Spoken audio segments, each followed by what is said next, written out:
Shalom amigos, le habla Joseph, director de Eshaim, y usted está escuchando el programa de Hashem, El Camino de Dios, programa que llega a usted de parte del ministerio Eshaim, Ministerio del Árbol de la Vida, el árbol en el que fuimos injertados. Gracias le damos al Todopoderoso por un nuevo día.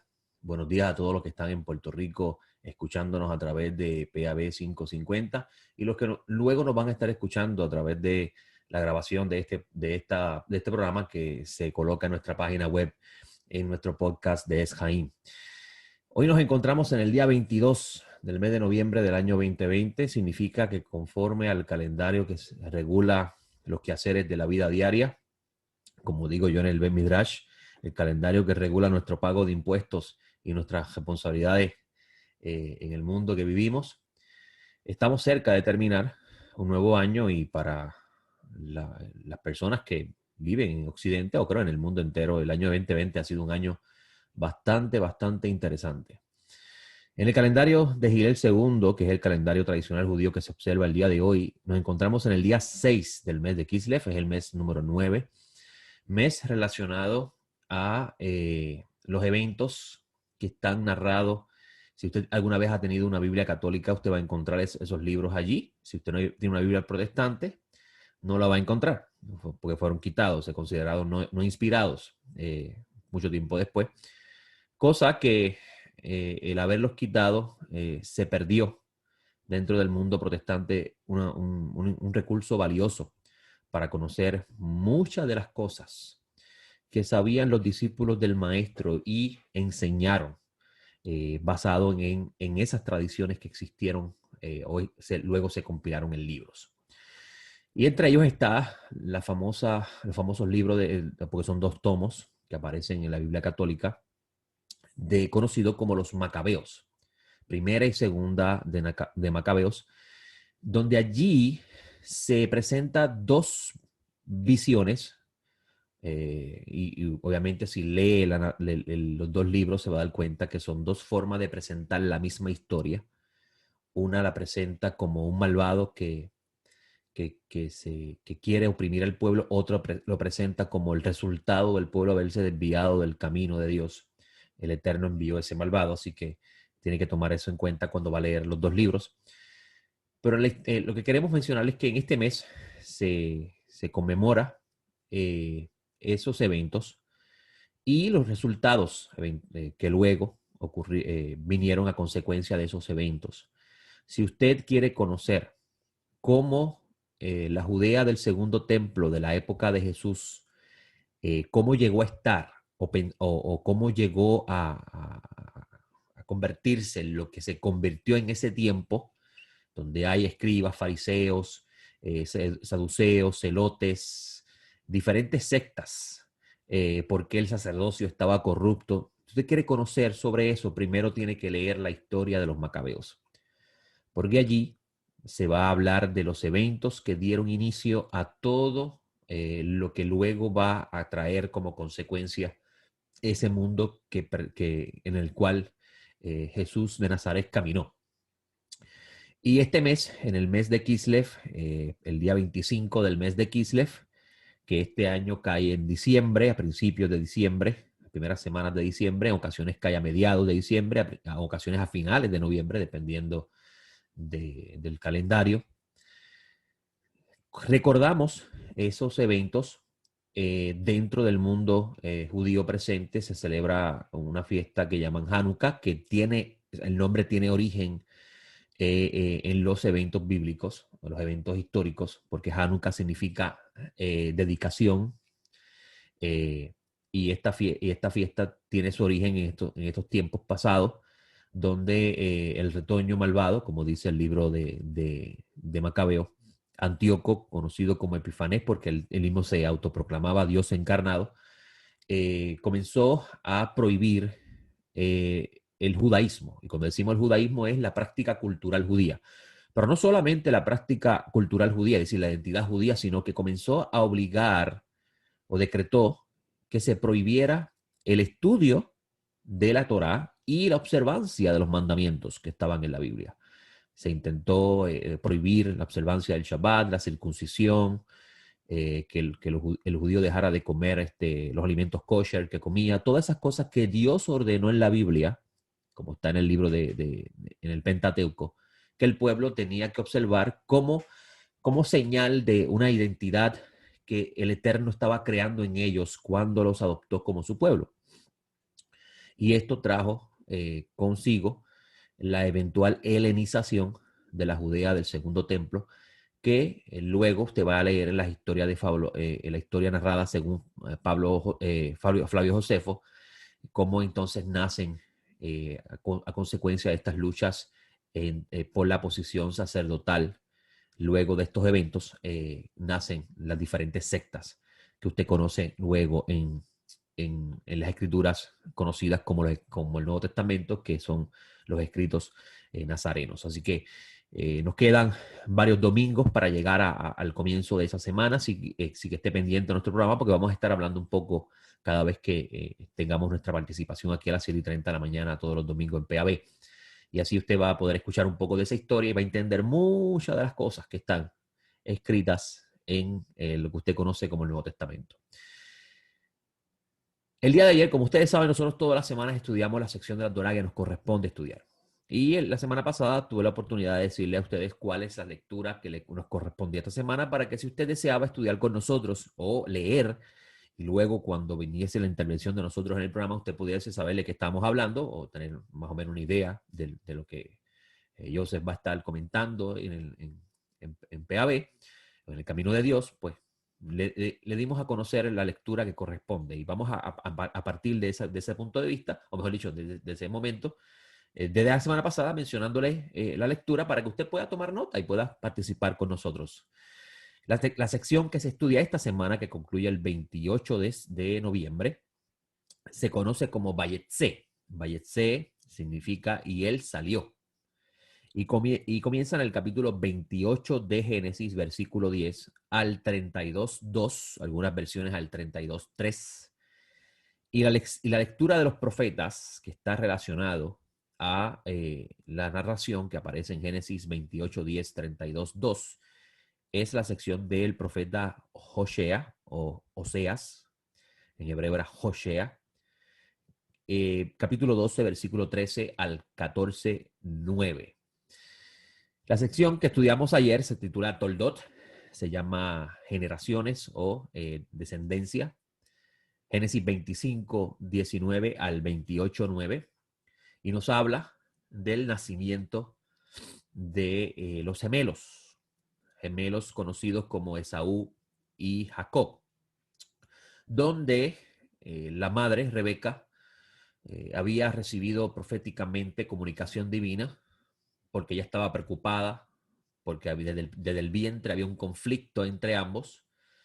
Y la narración nos dice que el Eterno les reveló a ella, a Rebeca, cuyo nombre hebreo era Rivka, que estos dos serían dos naciones que están luchando desde el principio en el vientre de su madre, y que el mayor, que sería aparentemente el primogénito, eventualmente terminaría sirviendo al menor, que es Jacob. Muchas personas comentan sobre el nacimiento de Jacob y Esaú. Jacob estaba agarrado del talón de Esaú. Los rabinos comentan que esto porque Esaú quería aplastarle la cabeza. Sin embargo, es que estaban luchando por la primogenitura y lo que esto representaba. Y la escritura nos presenta el carácter de Esaú, las características particulares de Esaú y las características particulares de Jacob. Y dentro de esta narración también se habla de cómo Jacob le compra la primogenitura por un plato de lentejas, donde era de color rojo, y por razón de ese plato es que se le llama a Esaú Edom. Así que el autor está explicando los orígenes ancestrales de la nación conocida como los edomitas. Y luego esa venta de la primogenitura, que según nuestros ojos Jacob lo engañó, pero realmente le salió a comprar la primogenitura, y quien realmente redujo el valor de la primogenitura fue Esaú al comparar la primogenitura, la herencia ancestral que recibiría de Isaac, que es hijo de Abraham. La despreció al valorizarla por un plato de lenteja. ¿Cuánto cuesta un plato de lenteja? Eso vale la primogenitura. Así que dame el plato de lenteja porque tengo hambre y me voy a morir si no como. y quédate con la primogenitura. Algunos piensan que Jacob le engañó, pero eso a los ojos de Esaú, que fue engañado y no necesariamente así está expresado en la Escritura. La Escritura lo que quiere mostrarnos es cómo un ser humano eh, es capaz de despreciar lo eterno por el presente. ¿Por qué? ¿Por qué lo eterno? Porque esa primogenitura, esa herencia que iba a recibir de parte de Isaac, que Isaac recibió de parte de Abraham, Esaú se las pasaría a sus hijos y sus hijos a sus hijos y sus hijos a los hijos y sigue ahí el linaje ancestral. Y esa herencia la despreció. Y bien pudo Esaú haberse convertido en la nación elegida por Dios, pero no sucedió. Sucedió con la figura de Jacob. Ahora, hay un relato narrado en el texto que quiero compartirlo con ustedes porque en el tiempo que tengo en el programa quiero hablar un poco sobre la diferencia entre ser un creyente de Yeshua el Mesías y un discípulo. Muchas personas piensan que ser creyente es sinónimo de ser discípulo y no necesariamente es así. Muchas personas creen que Jesús de Nazaret es el Mesías prometido, que es el Hijo del Altísimo, pero muy pocos viven a la estatura de lo que es ser un discípulo. Si leemos el Evangelio de Mateo, en Mateo usted va a encontrar que Yeshua le dice a sus discípulos, vayan y hagan discípulos entre las naciones y enséñenles a guardar las cosas que yo he ordenado. Así que Yeshua le da a sus discípulos una orden de hacer más discípulos, no de hacer conversos, de ser personas que crean que Él es el Mesías. Obviamente, es parte del discipulado el que el discípulo entienda de que su maestro es el Mesías prometido. Cristo, que es el título que tiene el Señor Jesús, no es el apellido de Jesús. Para la época del Segundo Templo no existían los apellidos, tal cosa como Jesucristo, como pensar que es el segundo nombre del Señor o el apellido, no es históricamente hablando compatible. Cristo era el título, que es el que recibió el Mesías, recibió el Jesús, Yeshua, por razón del llamamiento. Fue ungido por el Espíritu de Dios y eso lo hace a él el ungido. Eso significa Cristo. Y esto es importante porque cuando no conocemos el origen de las cosas, tendemos a crear cosas nuevas que son extrañas a las fuentes que lo revelan. ¿Por qué menciono esto? El maestro Nazaret no dijo a sus discípulos, vayan y hagan converso entre las naciones. El maestro Nazaret dijo, vayan y hagan discípulos y enséñenles a guardar las cosas que yo les he ordenado. Y es muy fácil creer, amigos, que Jesús de Nazaret es el Mesías prometido. Pero es muy difícil ser el discípulo. Aunque el maestro dijo, mi yugo es liviano, mi carga es ligera. Créame, amigo, ser discípulos del Mesías no es nada fácil. ¿Y por qué digo que el discipulado era el deseo o es el deseo del maestro sobre cada uno de nosotros que hemos escuchado el mensaje conocido como el Evangelio, la buena nueva? Porque vas a encontrar en Lucas, capítulo 6, versículo 37, una máxima, una enseñanza muy importante de parte del maestro Nazaret que gira alrededor de lo que debe aspirar el discípulo cada día. Si usted quiere cargar su cruz y seguir las pisadas del maestro Nazaret, es que usted ha decidido ser el discípulo del maestro Nazaret. Y para eso hay una exigencia muy elevada de parte del maestro, que usted pasa por alto o lo lee superficialmente, pero cuando conoce lo que esto implica en el tiempo que se enseñó, usted va a ver que es mucho más que convertirse en un observante de una religión o tener un título de cristiano o de creyente. Y en el capítulo 6 de Lucas, y usted dirá que tiene que ver esto con la parashá, tenga paciencia, vamos a llegar allí, si el tiempo nos da.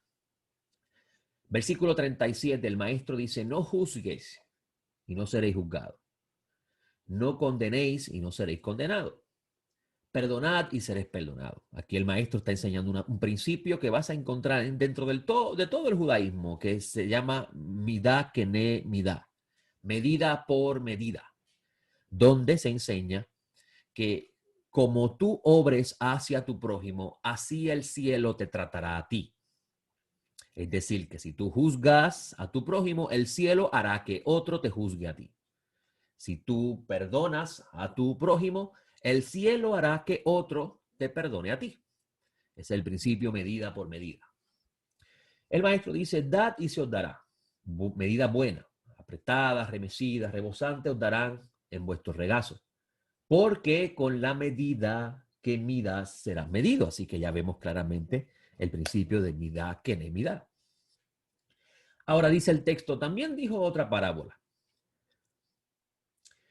¿Puede acaso un ciego guiar a otro ciego? ¿No es cierto que ambos caerán en el hoyo? El discípulo no es más que su maestro, y cualquiera que haya sido plenamente instruido será como su maestro. ¿Por qué miras la brizna que está en el ojo de tu hermano y no notas la viga que está en tu propio ojo? Mire qué interesante esta parábola. ¿Puede una persona que no ve guiar a otro que no ve? De seguro que ambos tropezarán en la trampa del hoyo. Como dice Eclesiastés, el que cava un hoyo caerá en él. Y le dice a sus discípulos, el discípulo no, pues, no es más que su maestro. Y cualquiera que sea plenamente educado, en la época del Segundo Templo, amigo, no existían seminarios, no existían universidades teológicas. Existía un mundo bien diferente al nuestro. Un mundo donde el rabino estaba al lado de su discípulo y el discípulo anhelaba ser como su maestro, miraba cómo comía, cómo hablaba, cómo procedía y él aspiraba a ser el discípulo miraba a su maestro como un padre, donde es el modelo de lo que él aspiraba a ser en la vida. Y el maestro dice que a eso debe aspirar todo discípulo, ser igual que su maestro. Si tú llamas al Mesías Rabí, maestro, y lo encontramos en Mateo 23, que el Señor le dice a sus discípulos, no llamen a ninguno Rabí, a ninguno maestro, porque uno es su maestro, el Mesías. Así que si usted llama al Mesías, mi maestro, pues usted tiene que aspirar a ser como su maestro. Todas las cosas que haga en su vida tienen que ser de acuerdo como el maestro le enseñó. Y créame, en estos libros que tenemos conocidos como los evangelios hay muchas, muchas cosas importantísimas dentro del discipulado. Y Yeshua le dice a sus discípulos, tú no puedes ayudar a otro en su camino si no sacas primero aquello que no te permite ver con claridad lo que está delante de ti. Por eso es que él dice, ¿por qué miras la brizna que hay en el ojo de tu hermano y no notas la viga que está en tu propio ojo? ¿Cómo puedes decir a tu hermano, hermano, deja que saque la brizna que está en tu ojo, no viendo tú mismo la viga que está en el tuyo? Hipócrita, saca primero la viga de tu ojo y entonces verás claramente para sacar la brizna que está en el ojo de tu hermano. Si miras esos últimos textos de esa parábola, vas a entender el principio de no juzgar, el principio de no condenar. Solamente una persona que no ve es capaz de juzgar a su prójimo por lo que hace y no se percata que él también tiene sus manchas, las cuales tiene que lidiar todos los días con ellas, porque él desea ser como su maestro. Ahora, así de exigente es nuestro maestro, porque el Mesías está vivo, así de exigente es nuestro maestro.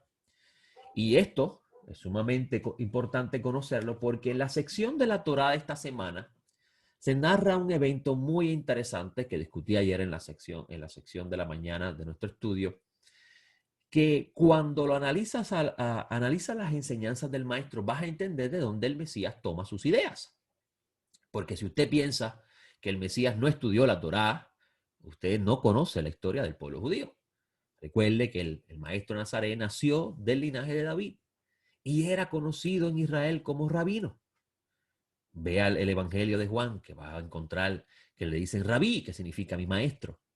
Incluso el mismo autor de Juan traduce lo que significa la palabra, para que usted sepa lo que esto significa. Y eso es muy importante porque vas a entender que Ellos le llamaban maestro porque enseñaba. ¿Y qué enseñaba? Si usted mira la época del Segundo Templo, los rabinos eran personas que estudiaban la Torá del Eterno y le instruían a otros la sabiduría que ésta poseía para que los otros pudiesen alcanzar la luz de Dios. Y en la sección de esta semana vamos a encontrar dentro de la lectura un relato muy interesante que cuando prestamos atención a los eventos y miramos las enseñanzas del maestro vas a decir, oh, ahora entiendo las cosas que dice el Señor. Dice el capítulo 26 de Génesis, versículo 15. Dice, y todos los pozos que los siervos de su padre habían cavado en los días de Abraham, su padre, los filisteos, cegaron llenándolos de tierra. En otras palabras, está diciendo que aquellos pozos que abrió Abraham para que sus ovejas tomasen agua, sus animales, sus siervos y él también tomasen agua, y las personas que pasaban por su tienda también tomasen agua, porque vemos en capítulos anteriores cómo Abraham practicaba la hospitalidad, así que Abraham no era egoísta, no decía, este pozo lo abrí yo y nadie puede tomar porque es mío. Al contrario, vemos un Abraham que era hospitalario, cuando sin conocerlo, sin saberlo, hospedó a ángeles. Y él no sabía que eran ángeles. Muchas personas piensan que ya él sabía de por sí, no es así. Cuando miras el texto y lo analizas, cuando miras el texto hebreo te vas a dar cuenta que ellos no se revelan como enviados de Dios hasta tanto ellos comienzan a hablar proféticamente de parte del Eterno. Y dice, continúa el texto diciendo, y Abimelech le dijo a Isaac, vete de aquí porque tú eres mucho más poderoso que nosotros. Y dice el texto, Isaac partió de allí, acampó en el valle de Gerar y se estableció allí. Isaac volvió a cavar los pozos de agua que habían sido cavados en los días de su padre, porque los filisteos lo habían cegado, y después de la muerte de Abraham. Y les puso los mismos nombres que su padre le había puesto. Isaac comenzó a abrir los pozos que ya habían tapado. Yo les hago una pregunta. En el mundo antiguo, los pozos se abrían para extraer el agua de ellos. ¿Por qué hay que tapar esos pozos si esos pozos se pueden beneficiar al otro? Nos habla de una expresión egoísta de parte del residente, de que no quiere reconocer el legado de aquel que abrió ese pozo. Y esto, pues obviamente, nos habla un poco de la naturaleza humana. Y dice el texto, cuando los siervos de Isaac cavaron en el valle, encontraron allí un pozo de agua viva. Entonces riñeron los pastores de Gerar con los pastores de Isaac, diciendo, el agua es nuestra. Por eso el pozo llamó el pozo de Sec, porque habían reñido con él. Dice, y cavaron otro pozo y también riñeron por él, y por eso lo llamó Signa. Así que está diciéndonos el texto que Isaac cavó ese pozo. Unas personas llegaron y comenzaron a hablar de que este pozo es de ellos, se riñeron con él, y Isaac cogió y se fue y cavó otro pozo. No peleó por quedarse con el pozo. Y dice, se trasladó de allí y cavó otro pozo, después de reñir por el pozo de Signa, que es el segundo, y lo llamó, en ese pozo dice, se trasladó allí y cavó otro pozo, y no riñeron por él, por eso lo llamó Rehobot. El tercer pozo, después de abrirlo, no pelearon con él por ese pozo. Y dice, al fin el Señor ha hecho lugar para nosotros y prosperaremos en la tierra, dice el texto. Cuando miras el texto, vas a ver, dentro del relato, que Isaac está cavando pozos para extraer el agua, y los residentes de ese lugar, que habían tapado esos pozos, comienzan a reñir con Isaac por esos pozos que él está abriendo. Y él no lucha, no pelea por quedarse con ellos, sino que se mueve y cava otro pozo. Y vuelven otra vez a luchar con él, y él se mueve y cava otro pozo hasta que cesaron de molestarlo. ¿Cómo es eso? ¿Por qué cesaron de molestarlo?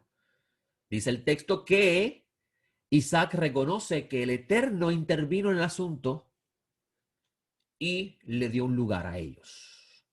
Porque cuando Isaac dice, al fin el Eterno ha hecho lugar para nosotros y prosperemos en la tierra, está reconociendo la intervención divina en el asunto. ¿Por qué le menciono esto? ¿Y qué tiene que ver esto con las enseñanzas del Mesías? Miren lo que está pasando. Isaac está cavando hoyos, otros para sacar agua, y otros vienen a quitarle ese pozo que él cava, y él se va y abre otro. Y vuelven otra vez detrás de él a quitarle el pozo, y él viene y se va. Y abre un tercero, y ahí se acaba la lucha. El maestro de Nazaret, en una de sus enseñanzas, nos habla de un principio que está fundamentado en esto que está narrado aquí. En el capítulo 5 de Mateo, versículo 33, perdón, 38. El maestro dice, oíste que fue dicho ojo por ojo, diente por diente. Ahí vemos otra vez el principio medida por medida. Interesante.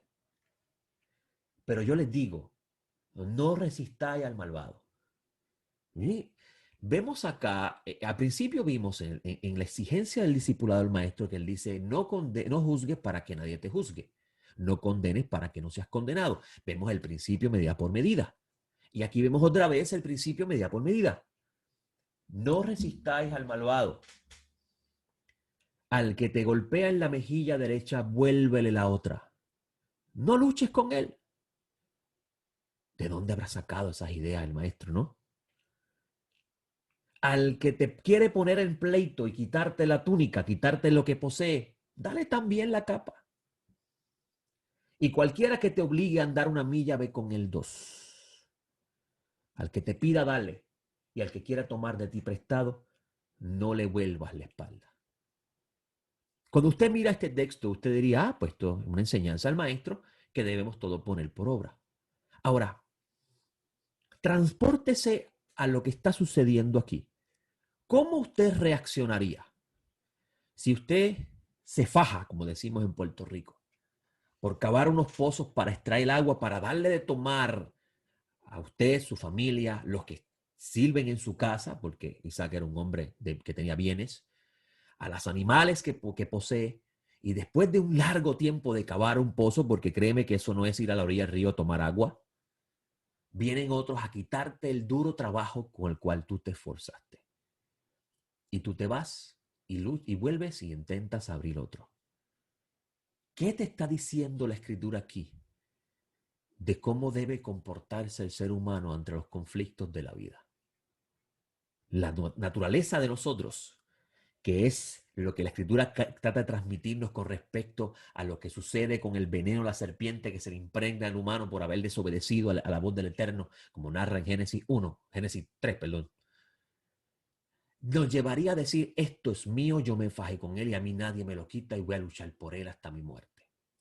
Y va a expresar ahí esa naturaleza que Pablo le llama la concupiscencia en la carne, los rabinos le llaman el ser hará, que es lo que representa ese conflicto interno entre nosotros, donde en ocasiones no entendemos que vivimos en un mundo que hay un ser que lo gobierna, aunque no parezca ante nuestros ojos que lo gobierna. ¿Qué desea el maestro decirnos con esta enseñanza de parte de él? El maestro nos está enseñando a controlar nuestros impulsos, nuestra naturaleza que está caída, que necesita ser reparada, y eso es uno de los grandes misterios de la resurrección de los muertos y la restauración de todas las cosas. Y en lo que eso llega, lo que ese tiempo llega, en nosotros siempre va a haber un conflicto de que las cosas deben ser como yo deseo que sean. Yo siempre recuerdo, muy lastimosamente, haber escuchado la historia de este hombre que fue contratado para hacer un bizcocho de boda y una pareja de homosexuales lo contratan y él se resiste y ellos lo llevan al tribunal y él pues fue a defenderse. Y me acuerdo haber escuchado un ministro decir, si eso me llega a pasar a mí, obviamente el tribunal decretó que no prosperaba la demanda. Y me acuerdo haber escuchado un ministro decir, si eso me llega a pasar a mí, yo los contrademando. Y cuando yo escuché esas palabras, amigos, tengo que decirles que yo dije, usted no es discípulo del maestro, porque el maestro enseñó que no debemos pagar con la misma medida que nos pagaron. El maestro nos enseñó que debemos controlar nuestros impulsos de venganza, porque claramente a quién no le dolería el mal que le hacen a uno. ¿Cuánto usted desearía que todas las cosas que le han hecho a usted en algún momento las personas paguen por esa? Por eso le digo, ser discípulo del maestro no es nada fácil, porque representa vivir como él vivió. Y a él le hicieron muchas cosas. Sin embargo, él no deseó nunca el mal contra aquellos, a tal grado que aún en el maestro, aún en el madero, aún en la cruz, el maestro dijo, Padre, perdónalos porque no saben lo que hacen. Si usted desea no ser un creyente, porque cualquiera cree que Jesús es el Mesías, cualquiera cree que Dios existe. Si usted quiere ser un discípulo, usted tiene que ajustar y luchar todos los días con su naturaleza, porque su naturaleza le dice, yo me fajé por cavar este hoyo es mío. Sin embargo, el maestro le dice, no resistas al malvado. Si te quiere quitar eso, dale también el otro. Pero mira lo que dice el relato. Eventualmente, el Eterno le dio paz a Isaac. Lo dejó asentarse tranquilo. Es decir, que después de Isaac sujetar su inclinación al mal y no dejarse llevar por el impulso, el Eterno luego lo recompensó. Con este pensamiento los dejo, amigos, porque sé que cada uno de nosotros necesitamos escuchar las enseñanzas del Maestro para que nosotros, si queremos andar como el Maestro andó, podamos vivir esa altura que es importante y muy valiosa.